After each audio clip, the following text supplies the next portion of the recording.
నాకు మిగతా వాళ్ళ గురించి మిగతా ప్రొడక్షన్ పీపుల్ గురించి నాకు తెలియదు కానీ నేను ఈరోజు ఇక్కడ నిలబడి ఇంత కాన్ఫిడెంట్ మాట్లాడుతున్నానంటే మీ సపోర్ట్ వల్లే.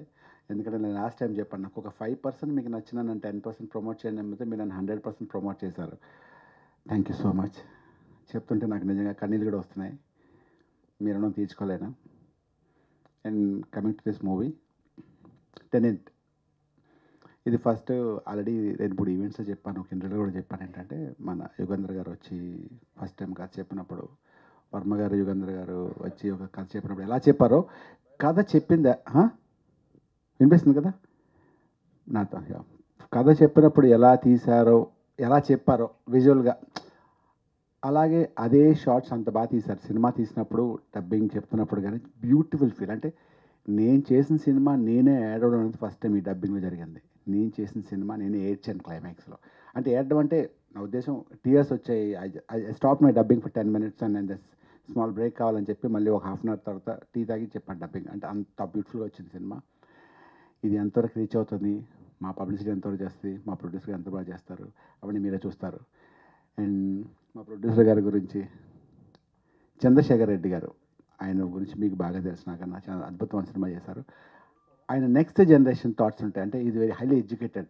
ఆయన చిన్న చిన్న మైన్యూట్ థింగ్స్ కూడా చాలా బ్యూటిఫుల్గా క్యాచ్ చేసి సినిమా చూస్తున్నప్పుడు కూడా డైరెక్టర్తో మాట్లాడి ఒక అద్భుతమైన ఇంటలెక్చువల్, అంటే ఆయనకి తెలివితేటలు, ఆయనకి సినిమా మీద ఉన్న అవగాహన, తనకున్న ఆ పిచ్చి వాడెవర్ ప్యాషన్ వాడెవర్ తోటి ఈ సినిమా తను జాగ్రత్తగా తీశారు దగ్గరుండి. He love this movie. ఆయన కెరీర్లో ఈ సినిమా చాలా ఇష్టం అని చాలాసార్లు చెప్పారు ఆయన. అండ్ ప్రసన్న గారు, క్రియేటివ్ ప్రొడ్యూసర్ గారు, and co producer Ravindra Reddy గారు, థ్యాంక్ యూ సో మచ్ అండి. ఇంత మంచి సినిమా తీసినందుకు చాలా థ్యాంక్స్ అండి. ఎంత క్యూట్. ఫస్ట్ నుంచి ఈ సినిమాని వినగానే భలే ఉంది అన్నదే ఫస్ట్, అదే నచ్చింది. అలాగే ఉంది సినిమా ఇది. మీరు చూస్తారు కాబట్టి April 19 రిలీజ్ అవుతుంది. మీరు ప్రతి ఒక్కరూ ప్రతి సెకండ్ సినిమా ఎంజాయ్ చేస్తుంటారు. ఇది సెకండ్ హాఫ్, ఇది ఫస్ట్ హాఫ్, అలాగే ఉండవాలి. మీరు 100% ఎంజాయ్ చేస్తారు. అండ్ మా క్రూ విషయానికి వస్తే మీరు కాదు కదా, ఇప్పుడు మీరు హీరో అనుకుంటారు కాదు. ఓకే, సో చందన చాలా బాగా చేసింది. అమ్మాయి ఫస్ట్ వచ్చినప్పుడు 2-3 రోజులు చాలా భయంగా ఏదో నిలబడడానికి కొంచెం tension పడుతుండేది.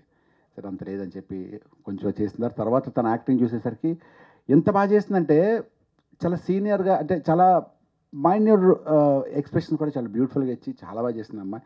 I wish all the best Chandana. Thank you, God bless you.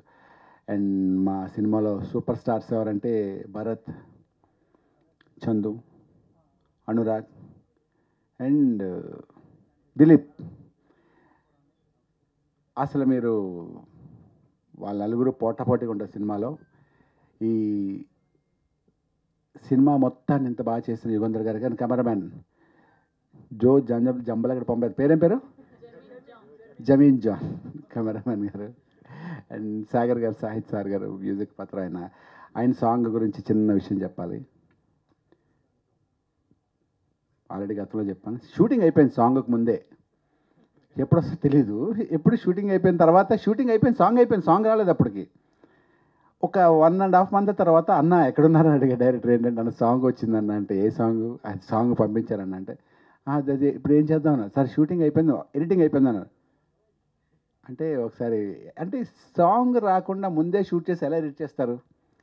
సరే నాకు తెలియదు అంటే, అన్న ఒకసారి కలుస్తాను చెప్పి ల్యాప్టాప్ వేసుకొని చూపించాడు డైరెక్టర్. నేను షాక్. ఏంటంటే నేను యాక్చువల్గా నేను ఆ సాంగ్ లిరిక్ తగ్గట్టే బ్యూటిఫుల్, నా కథలో నువ్వున్నావా, దానికి ఎంత బ్యూటిఫుల్గా అమ్మాయి లెగిచ్చినట్టు, నేను నడుచున్నట్టు, అమ్మాయి చిన్నగా రొమాంటిక్, ఇందులో రొమాంటిక్ కూడా యాక్ట్ చేశాను ఇందులో. మీరు అందుకదే సర్ప్రైజ్. సినిమాకి చేంజ్ ఆడుతున్నారు కదా, ఈ సినిమాలో కొంచెం రొమాంటిక్గా చూశాను. నాకేం నచ్చలేదు, ఏంటి అంత అసహ్యంగా ఉన్నాను అనుకున్నాను. బట్ అందరూ బాగుందన్నారు అది. సో అలాగే చాలా ఇందులో చాలా కష్టపడి, ప్రతి సినిమా కష్టపడి తీస్తాం, దీన్ని ఇంకొంచెం ఎక్స్ట్రా పెట్టి మా డైరెక్టర్ యుగంధర్ గారు చేశారు. అండ్ ఆఖరిసారిగా Priyadarshi, thank you so much. పిలవగానే అన్న నాకు అవ్వదన్న, షూటింగ్ ఉందన్నాడు ప్రియదర్శి. పెట్టేశాను వెంటనే. నేను పెట్టేశానంటే ఎవరో ఒకరు కావాలి మనకి. నేనే ఒక పిల్లలు, నేను ప్రొడ్యూసర్, నేను పిలుచుకున్నాను సార్ అని చెప్పాను నేను. అని వీళ్ళని పిలుద్దామంటే బాగోదు, వీళ్ళు నా చాలా క్లోజ్ ఫ్రెండ్, బాగోదు అనుకుని లాస్ట్లో ప్రియదర్శికి ఫోన్ చేసి అడిగాను. బ్రదర్ వస్తామంటే, అన్న నాకు షూటింగ్ ఉందన్న అన్నాడు. సరే బ్రదర్ని పెట్టేసాను ఫోన్. వెంటనే ఫోన్ చేశాను, పెట్టేసే ఉంటాను. అరే నీకు షూటింగ్ అన్నా కదా బ్రదర్, నో ప్రాబ్లం, నేను జస్ట్ చిన్న ఈవెంట్, దీన్ని చెప్తానంటే, "అన్నా నేను షూటింగ్ అన్న టైం మళ్ళీ చెప్తానే 10 నిమిషాలు ఫోన్ చేసి షూటింగ్ మధ్యలో వస్తాను ఇక్కడ సో అండ్ సో దగ్గర. నేను ఏ టైంకి రావాలి చెప్పంటే, ఈ టైంకి రా ఆ టైంకి పాపం వచ్చి షూటింగ్‌లో వచ్చి నా కోసం వచ్చి వెళ్ళాడు. Thank you so much Priyadarshi. తను మీరు చెప్పినట్టే వెరీ టాలెంటెడ్. అండ్ మా ఎస్తర్ గురించి చెప్పాలంటే మా సినిమా హీరోయిన్. ఆవిడ పర్ఫార్మెన్స్ గురించి చెప్పేంత స్థాయి నాకు లేదు. ఎందుకంటే ఆ డైలాగ్ డిక్షన్ కానీ ఇప్పుడు చూసారు కదా స్టేజ్ మీద అనార్గులుగా మాట్లాడే డైలాగ్ లేకుండానే ఇస్తే వి జస్ట్ ఇమాజిన్ అసలు జస్ట్ అలా నవిలి ఆ డైలాగ్ వచ్చేసారనమాట. థ్యాంక్ యూ సో మచ్ అండి. అంటే పీపుల్ ఇక్కడ ఉన్న వాళ్ళందరూ ఒక రకమైన ప్యాషన్తోని పిచ్చితోనో ఏదో చేయాలని తప్పతున్న వాళ్ళు అందుకే వాళ్ళు ఇక్కడ ఈ స్టేజ్లో ఉన్నారు. అండ్ ఇంకా చాలా ఈవెంట్స్ ఉంటాయి కాబట్టి ఇంకా చాలా టాపిక్స్ రాసుకోవాలి. ఇదే మాట్లాడేస్తే ఇంక మాట్లాడడానికి ఉండదు. Once again thank you very much అందరికీ. Thank you. And Teja, my PR Teja, పాపం రోజు పొద్దున్న లెగ్గానే మెసేజ్ పెడుతుండే Teja. Thank you so much. And మధునే నిలిపాడా? మధు నా ఫేవరెట్, నా ఫ్రెండ్ ఆల్సో మధు. ఇద్దరు పిఆర్ టీంలో చేస్తున్నాను. Thank you very much Teja. నేను ఎప్పుడైనా థ్యాంక్ యూ సో మచ్. చాలా బాగా చేస్తున్నారు. అండ్ ఇంకా మేము చాలా ఈవెంట్స్ చేస్తాం. థ్యాంక్ యూ సో మచ్ అండి. ప్రతి అందరికీ వన్స్ అగైన్ మళ్ళీ పేరున మీ అందరికీ thank you so much. Thank you.